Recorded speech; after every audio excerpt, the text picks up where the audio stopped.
Obama administration had the exact opportunities to release this material, and they never did. And if you are selling the men and women of the FBI, we're not going after child predators. Hang on, you said we're not going after child predators. 1,500 child predators arrested this year, 35% increase. I'll reclaim my time. 4,700 child victims. Mr. Chairman, I'm going to found. reclaim my time if you could instruct the witness. Why have you changed your position? There you were saying it's under the direct control of the FBI director and all of it should be released. Why have you changed your position? Everything that has been lawfully permitted to be released has been released. And as I told you, the investigation was limited. And let me make something crystal clear. I never said Jeffrey Epstein didn't traffic other people, other women, and they're not other victims. This is the investigation we were given from 2006, 7, and 8, and the search warrants from 2006, 7, and 8. That's what we're working with. Well, wait, have you released all of the stuff that the FBI has seized from Epstein's house? The computers, the emails, the file cabinets, the documents? What about the financial records? Have you released all of that? Everything the court has allowed us to release. Which court are you talking about? 3 separate federal courts have come in and said. We're talking about the evidence you've got. It's got nothing to do with what those courts have. Do you have any idea how the law works? Do you want me to break the law in a federal judge's order? No, I want you to follow your own word, Director Patel. You said up there it was under the direct control of the FBI director. He had the black book. Everything I have direct control over, we have gone to court. You haven't. Complete your sentence. Everything you have direct control over, you said. Have gone to court, and everything we have direct control over. Complete your sentence. You said 47 seconds ago, something happened in room 2141 that will fundamentally alter how America views the FBI's handling of the Jeffrey Epstein investigation. Jamie Raskin walked into that packed hearing room carrying a manila folder marked with red classification stamps, positioned it directly in front of the C-SPAN cameras, and began reading from documents that FBI Director Kash Patel had just testified under oath did not exist. The hearing was supposed to be routine oversight. Annual FBI budget discussions, cybersecurity updates, maybe some back and forth about immigration enforcement, standard congressional theater where Republicans would praise Patel, Democrats would criticize him, and everyone would read prepared statements before going home. That is absolutely not what happened. Patel arrived at 9:34 a.m., 16 minutes early, flanked by 3 FBI attorneys. He looked confident, composed, wearing his usual stone-cold expression. But within 12 minutes, that mask would crack completely. The first 2 hours proceeded exactly as Patel's legal team had scripted. Republican members asked softball questions about FBI successes, cited arrest statistics, commended his hardline stance on counterterrorism. Patel delivered smooth, practiced answers with bureaucratic precision, citing operational efficiency and national security protocols. At 11:47 a.m., Chairman James Comer recognized Ranking Member Jamie Raskin for his questioning time. The room's energy shifted because everyone understood that Raskin doesn't ask questions unless he already possesses devastating answers. Raskin is a former constitutional law professor who spent decades building cases with precision. A congressman who served as lead impeachment manager against a sitting president. And he had spent 6 weeks preparing for this moment. The manila folder sat on his desk, red classification markings clearly visible. Patel saw it immediately, his eyes tracking to the folder for just 1 second before returning to Raskin's face. Trained observers could see the micro-expression of concern flash across Patel's features. "Director Patel," Raskin began, his voice carrying that distinctive Baltimore accent with an edge of prosecutorial authority. "I want to ask you about your testimony to this committee on September 15th regarding the Jeffrey Epstein investigation files." The temperature in the room dropped noticeably. Epstein questions always do that, but there was something different in how Raskin said it. Not angry, not theatrical, just precise, like a surgeon announcing exactly where he was about to cut. Patel shifted in his chair, his left hand moving to adjust his tie, a gesture indicating psychological stress. "Of course, Congressman, the FBI has maintained unprecedented transparency regarding those materials." "Unprecedented transparency," Raskin repeated slowly, opening his folder with theatrical precision.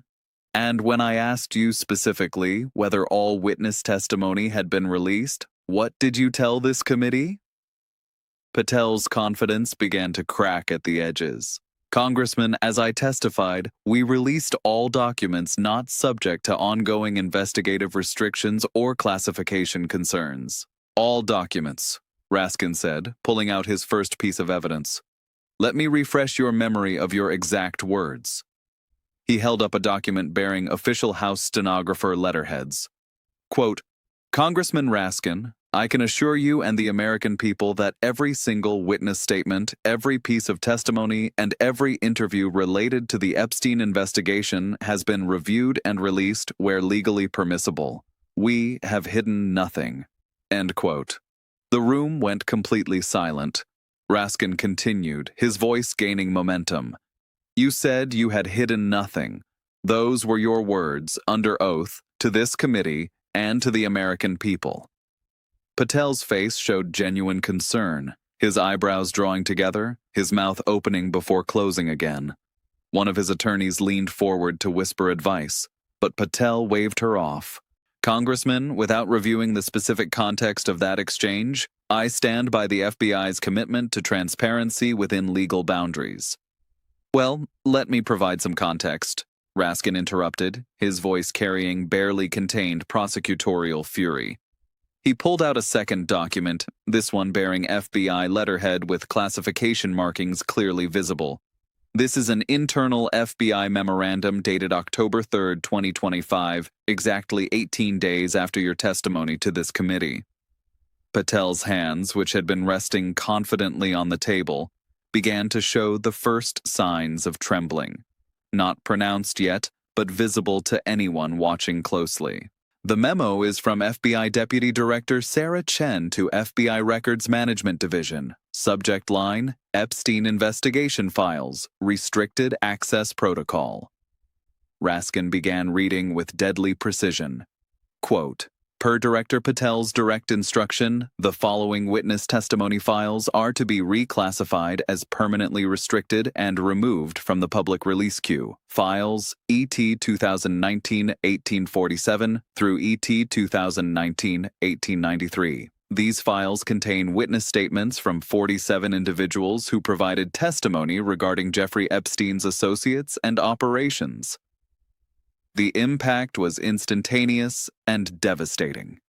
Patel's face drained of color so dramatically that even the press gallery could see it.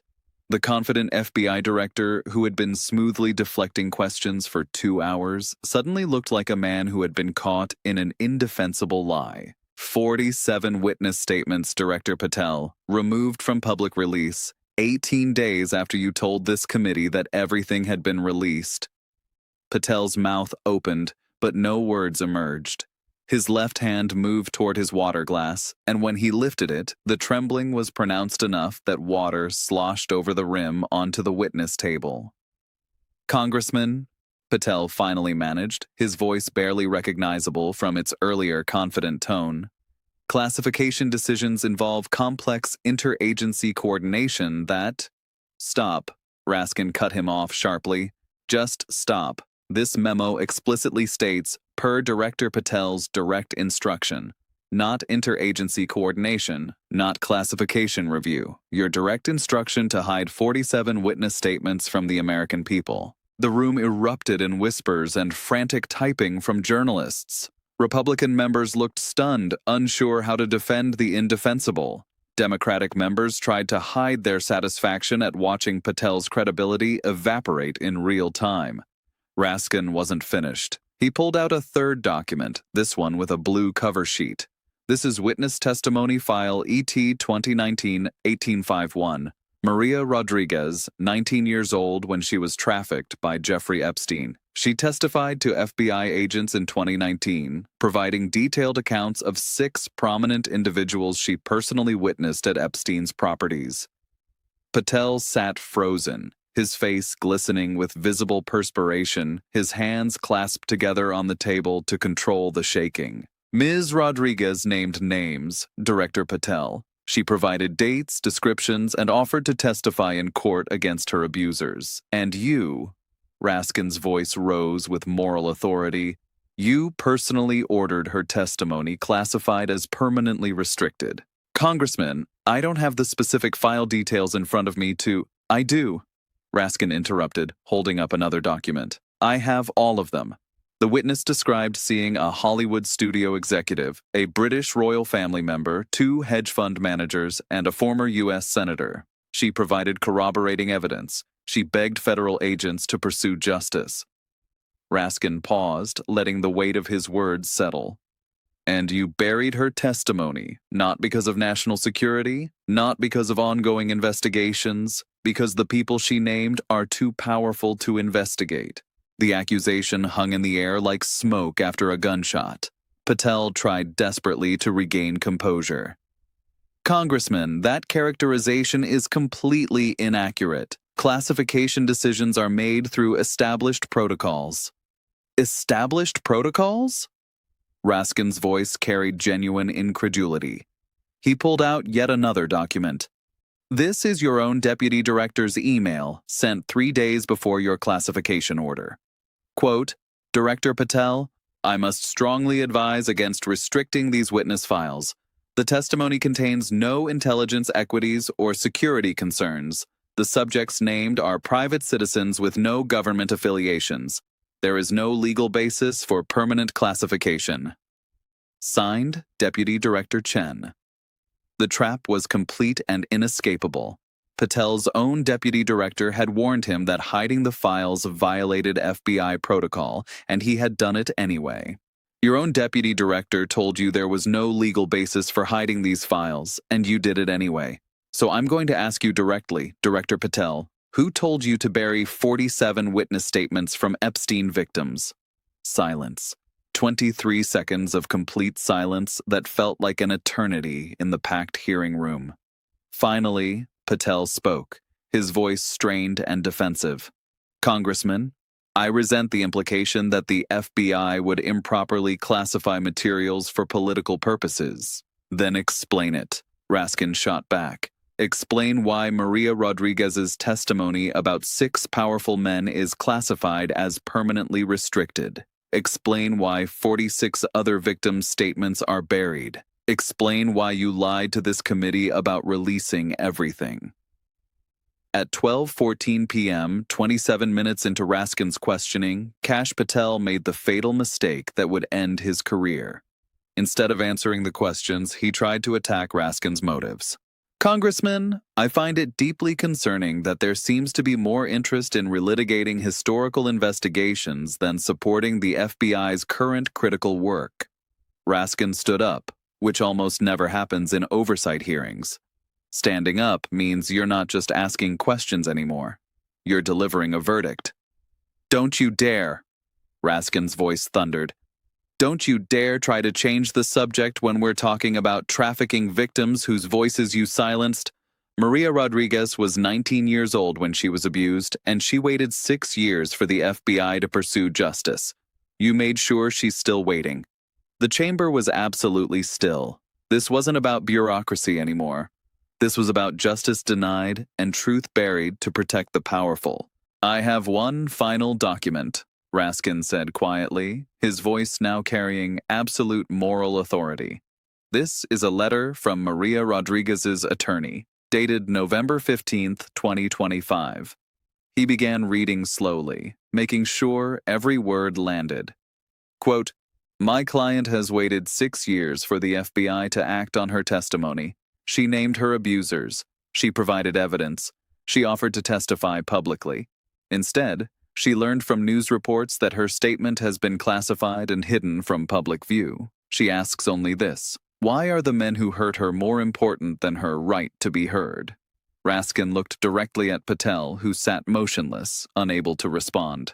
That's her question, Director Patel. Why are the powerful men Maria Rodriguez named more important than her right to be heard? Patel had nothing. No deflection, no bureaucratic smokescreen, no legal justification. He just sat there, his hands trembling visibly, his face pale under the committee room lights. I move, Raskin said, gathering his documents, that this committee subpoena all 47 restricted witness files, all communications regarding their classification, and all records of contact between the FBI and the individuals named in those testimonies. The hearing devolved into procedural chaos, but none of it mattered. What mattered was the 12 minutes when Jamie Raskin systematically destroyed Kash Patel's credibility using his own memos, classification decisions, and lies under oath. Within an hour, footage of Patel's breakdown was trending worldwide. Conservative outlets scrambled to distance themselves. Liberal networks called for criminal investigations. And somewhere, Maria Rodriguez was finally being heard. The manila folder became a symbol. 47 witness testimonies. 47 victims whose voices Kash Patel had silenced. Not for national security, but for political protection. Sometimes accountability just requires a constitutional law professor with documented proof, the patience to build an inescapable case, and the courage to ask simple questions that have no good answers. Jamie Raskin had asked those questions. Kash Patel had no answers, and in 12 devastating minutes, the biggest cover-up in FBI history had been exposed.